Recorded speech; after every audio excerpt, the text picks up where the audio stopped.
presented by NKN Music Bhojpuri.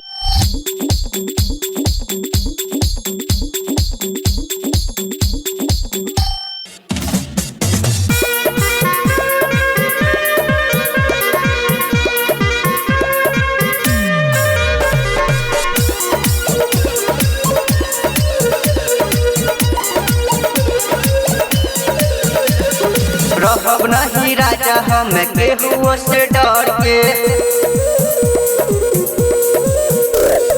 रहब नहीं राजा हम केहू से डर के।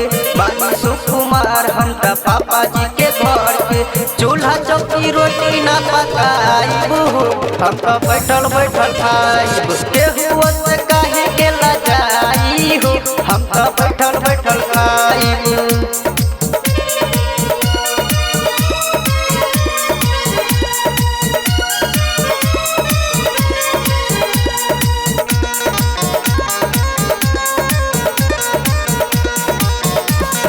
धीरे धीरे बोलिया जानी बोलिया हमसे तेज हो, तोहरा के किनले बानी देते हम दहेज हो।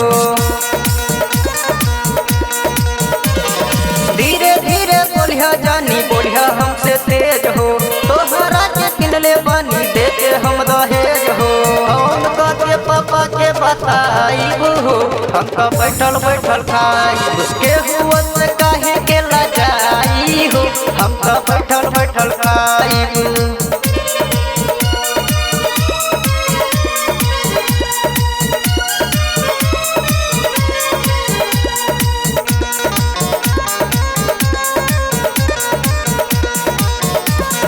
मारत रहे लइका ढेरी हमारा गाँव के, तोहरा से शादी कैनी घर के दबाव में।